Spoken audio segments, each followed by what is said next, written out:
Really, I'm just concerned about young girls. I just want what's safe for all the young women on the planet. And now, men can use the women's washroom. How can we assure their safety? Have you ever tried having an argument with someone who talks like that? Someone who makes it sound like if I'm pro-trans, then I'm not concerned with the safety of young women? Like, this was never the argument, but people who use anti-trans argument will talk like this and construct their phrases in a way that it makes it very, very difficult to argue with them. The type of slimy argument that they're using is called a logical fallacy, and this is what we're going to talk about in today's video.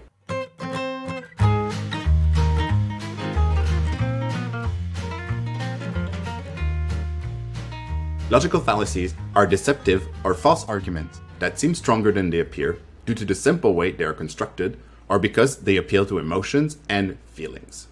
They can be really tricky because on the surface they look like they make sense. They look like they're built like a good argument. But really when you start digging at it, or when you slow down, or when you look at the premises, it falls apart really quickly. But even if they fall apart because of the way they're constructed, they are hard to argue against because now I'm trying to argue against women's safety, which was never something I wanted to do. All I wanted to say was that trans people deserve to have safety and be happy. To take them apart more easily, it's really helpful if you remember that there are two different ways that an argument can be a logical fallacy. So an argument can be wrong because of its context or the way it's structured, or it can be wrong because it's based on invalid premises. And a lot of more complex arguments are both wrong in the way they're constructed and in their premises. But we'll come back to this. The first type of fallacy is called the formal fallacy, and they're the ones that are wrong because of their structure, because of their context, or because of the way they're built. For example, if I say it's raining, so the floor is slippery, it would not be correct to say the floor is slippery, therefore it's raining. The second type of fallacy is an informal fallacy.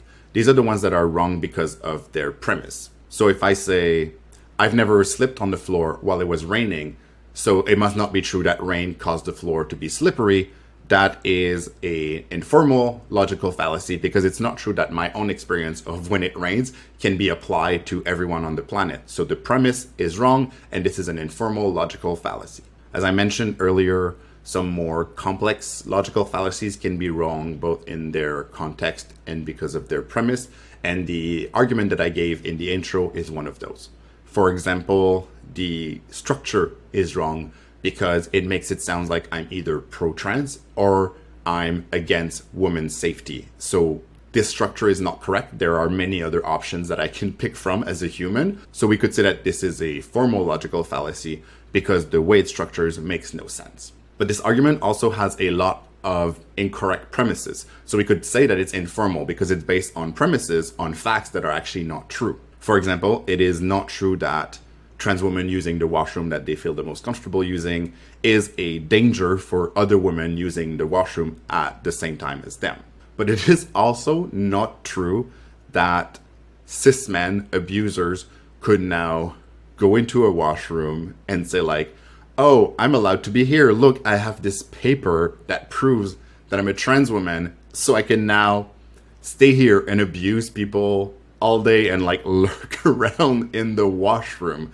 First, like nobody ever asks IDs before we enter in the washroom, but also like trans people are not above the law.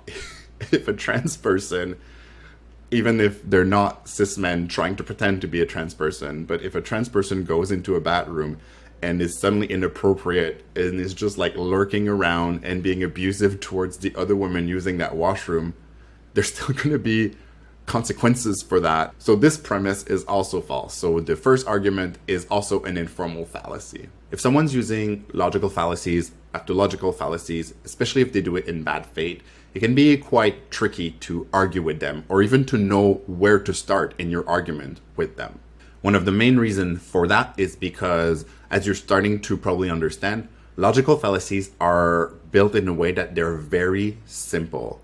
It only takes 10 seconds to be like, I'm concerned for young women. Men should not use the bathroom. And it takes actually several minutes to take this phrase and deconstruct it, look at the argument properly, and give a counter argument. Also, a lot of transphobic people just don't really care about facts, so good luck with that. But that's not the topic of this video. You know, sometimes the truth is nuanced, sometimes things are complicated, sometimes two things that seem contradictory are actually both true at the same time. And when you give this kind of argument back, it can be easy to destruct because logical fallacies make life simple, explainable, and this is the reality in 10 seconds. They just seem easy and compelling, especially if they talk about emotions and feelings, like the argument from my intro. It's true, like women around the world are victims and survivors of sexual abuse way too much, and we need to be doing something about that. So my heart is in this argument. It's just not true that preventing trans women from using the washroom that they prefer is a good way to fight against sexual abuse. Generally speaking, if you're arguing with someone who's in bad faith and using logical fallacies after logical fallacies, I would just tell you, please walk away and go take care of your mental health and don't argue with this person. Unfortunately, in life, we don't always have the luxury of just walking away. So in today's video, I will talk about 5 common types of logical fallacies, and I will try my best to explain how to deal with people who are using them a lot. And since the anti-trans movement is really loud and getting really dangerous right now, I decided to illustrate these 5 fallacies with arguments that I hear a lot when I hear TERFs talking. For those who don't know, TERFs stands for Trans Exclusionary Radical Feminists, and they're mostly a group of women who argue that trans women are not real women. The most famous and one of the loudest of them right now is the author who shall never be named again. Of course, there are a ton of bigoted arguments and fallacies that I won't have time to cover in this video, but let's start with 5. Number 1 is the motte-and-bailey fallacy. The motte-and-bailey fallacy is, I think, the one that's used universally the most often by TERFs when they are asked to explain what they're arguing against. It's named after a type of castle that consists of 2 parts, a motte and a bailey. The first part is the bailey, and it's a part that's pretty hard to defend if there's an attack. As you can see, it's lower and it's more like the village. The other part, the motte, is actually much easier to defend. It's normally more fortified and on top of a hill. So in case of an attack, people leave the bailey and they all go into the motte. And this is kind of exactly what people using the motte-and-bailey fallacy are doing when they're asked to explain their argument. What they do is they conflate 2 positions that seem somewhat related, one that's a lot harder to defend and one that's a lot easier to defend. And when they are asked to explain their difficult to defend argument, they take a giant step back and they go into their motte, and now they argue about something that's really, really easy to defend. The argument from the intro is part of a motte-and-bailey fallacy. When people are asked, can you prove to me that trans women are dangerous using the bathroom, which is their bailey, they take a huge step back and they go into their motte and they say, well, all I'm saying is that I'm concerned for women's safety. And now it's a lot easier to defend the fact that you are concerned for women's safety than it is to prove that trans women using the washroom are actually dangerous. Another example we can use to illustrate this is when TERFs and other transphobic people say that using trans-inclusive language, like saying people who menstruate instead of saying women, is the worst thing that has ever happened to the English language. This argument is actually a bailey. It's actually quite difficult to defend that we can say woman instead of people who menstruate. The reality is that there are plenty of people who exist right now on the planet, like some trans men, some intersex people, some non-binary people, who all exist, who are not women, and who menstruate. And even if TERFs don't validate the existence of these people, which is stupid because they do exist, the opposite is also very true. There are plenty of women who exist right now on the planet who do not menstruate. Some women are older and they had their menopause. Some women had medical conditions that prevent them to menstruate. And there are also some women who had to remove their uterus because of medical complication and things like that. So all these women exist and they do not menstruate. So it's just not true that saying woman and people who menstruate are the same thing. A older cis woman who does not menstruate will maybe have no interest reading an article about menstruation because for her this is not relevant. And for trans men who still menstruate, they might really want to read this article because for them it might be really relevant. So when they have to explain their Bailey, this argument, what TERFs do is that they take a giant step back and they go into their moat, and instead of arguing what I just talked about, they will say something that will sound like, so I can't use the word woman anymore? What, am I not even allowed to call my own mother a woman? I bet you're thinking I cannot even use the word mother anymore. Yeah, that's exactly what we're saying. And of course, to finish, the worst, but also kind of my favorite motte-and-bailey argument is just people saying like, but I'm just saying my own opinion. Am I not allowed to have an opinion anymore? It's so exhausting. Anyway, the best way I find to interact with people who use the motte-and-bailey argument is to first quickly agree with them and agree with the Bailey and say like, yeah, of course, I don't want young women to be abused in the washroom either. And then you just bring it back to the conversation that you were having. But what we were actually talking about is, do you think that trans women are a danger when they use the washroom? They will probably immediately deflect again and try to talk about something else again. And you need to be super assertive and be like, okay, you don't want men in the women's washroom, but what I'm asking is, do you think trans women using the washroom are dangerous? Unless they're like an expert politician, if you keep bringing it back to the conversation that you want to talk about, they will eventually have to give you a reply. Now, unfortunately, they might answer yes, and now you have to deal with that. But at least you got like a straight answer from them.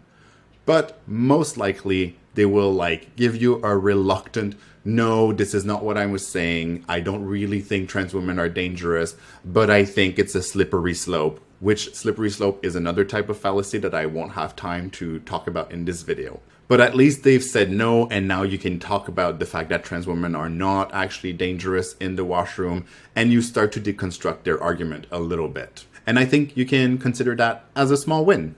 Number 2 is the false dichotomy fallacy.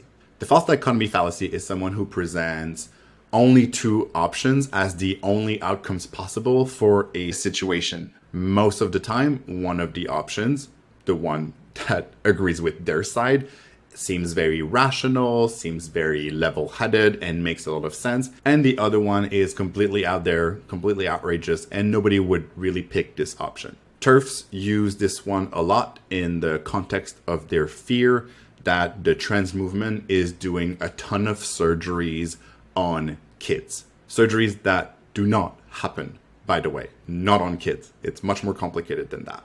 But with the false dichotomy fallacy, also called the either-or fallacy, it just really makes it sound like if you are pro-trans, then you're just on board to perform all kind of surgeries on kids. The reality is much more complex than this either-or situation. Like, it was never, I think trans people should be allowed to live, versus I'm really excited to perform a lot of surgeries on little kids. Trans-affirming care for everyone, but especially for kids and for teenagers, is much more complex and it's much more nuanced than that, and there's a process that people have to go through. And although puberty blocker have had a really bad rep right now in the media, they've actually been around since the 80s, and they were first put on the market for just cis kids who were going through puberty too early, and their use has proven to be safe. And although there are plenty of rumors that says that puberty blocker makes people infertile, especially people who are assigned female at birth, the use of puberty blocker on its own does not cause infertility. But the false dichotomy fallacies does not allow for any of these nuanced conversation.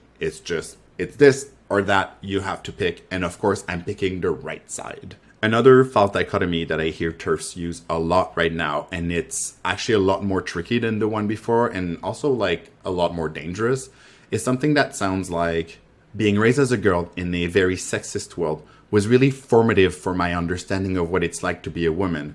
So no person who grew up without these experiences is really a woman, because you are only a woman in the context of sexism that exists on the planet. And again, this is a false either or situations. I agree that sexism is a thing and that it does inform the reality of people who grew up socialized as women. But the argument built this way kind of implies like there's like a universal experience of what it's like to be a woman, and that woman is not like a vastly complex and diverse group of human, and that if you have not followed these steps, you cannot become a woman, which is not true. There are so many people on the planet, we cannot universalize the experience of what it was like to grow up for one person and make it feel like this is the experience that everybody has to have to be a woman. To counter the false dichotomy fallacy, I find that the best way is to point out at the flaw in the binary logic. Saying something like,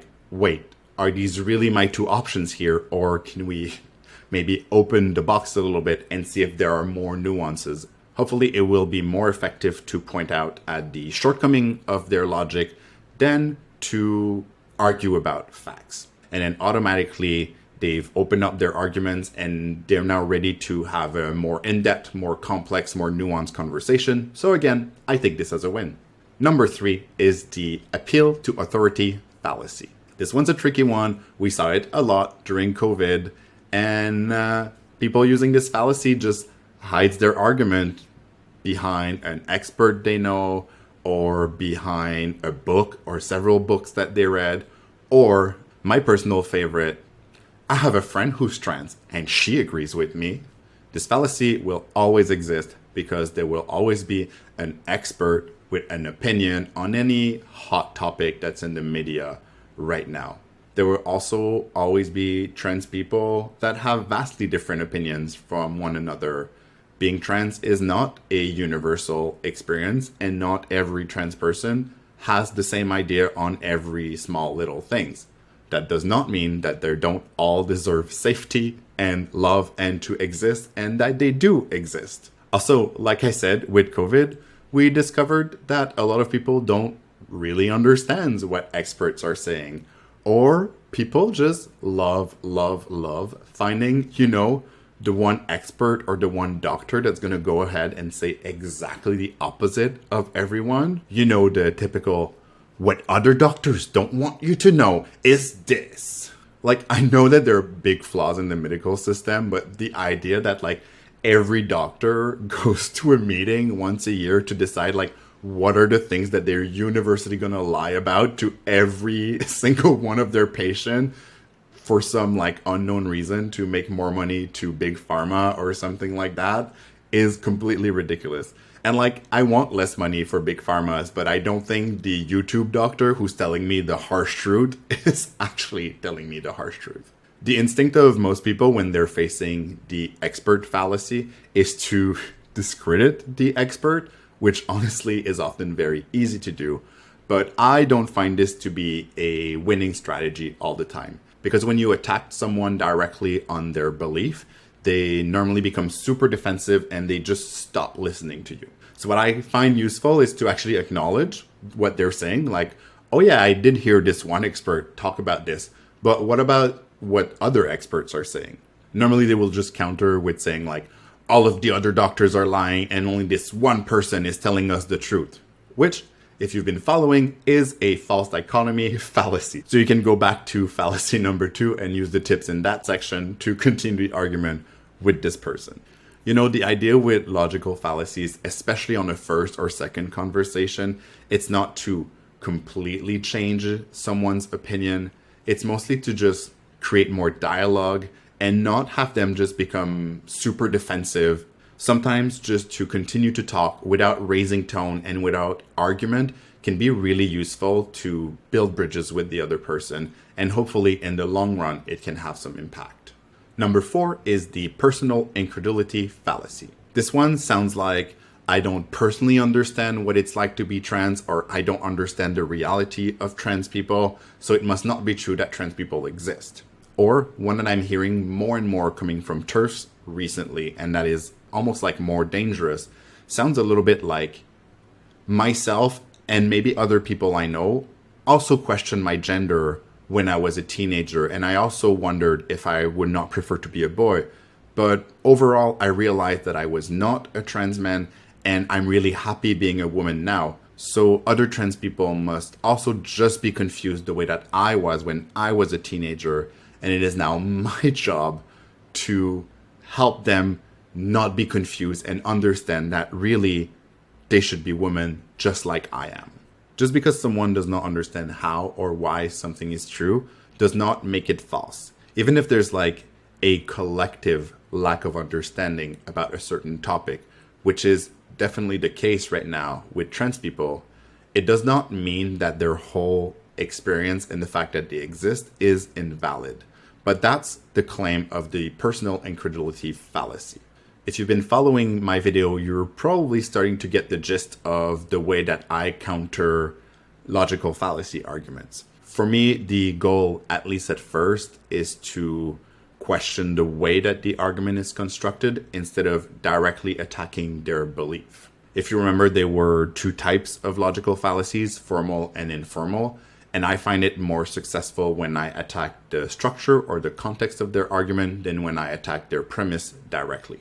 People will concede more easily to the fact that the way they build their argument is wrong, more than to the fact that their opinion is wrong. Hopefully that gives you an opening for nuances and more complex conversation. So to apply this to the personal incredulity fallacy, you can just remind people that their own life experience cannot be universally taken as true for everyone. Like what I said earlier in the video, that just because I never slipped on the floor while it was raining does not mean that the rain does not make the floor slippery, for example. And hopefully from there, you can continue having conversation with this person little by little. And finally, number 5, the ad hominem fallacy. The ad hominem fallacy happens when someone decides to attack another person instead of defending their own opinion. And TERFs love this fallacy. They use it all of the time, and it sounds a little bit like this. I've received so many violent messages by trans activists just for pointing out that sex is real. Nobody should be receiving violent messages like the ones I've been receiving from the trans community. Look, I'm not here to condone violence or intimidation towards bigots. You do activism the way that you want to do. But the ad hominem fallacy always removes the spotlight from what TERFs have done in the first place to receive said hate messages. And a big part of me actually agrees that I dislike very much that a lot of the hatred that's directed towards TERF has been very misogynistic or often sexually intimidating in nature. Just because we're supporting trans rights, it doesn't mean that we should resort to misogyny. Be creative in your insults and don't use sexual violence. Also, transphobe men are left off the hook way too often. Like I'm doing with this video focusing on TERFs instead of all transphobic people.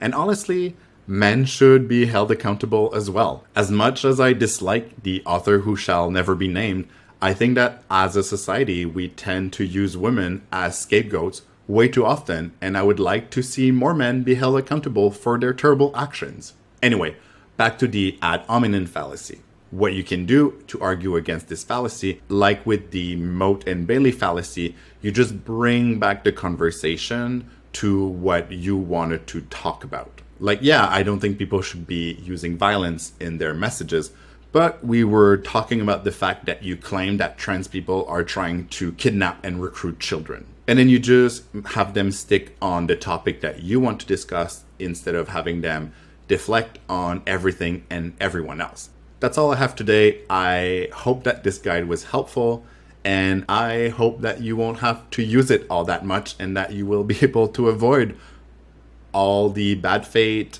transphobe arguments out there. If you like this video, let me know.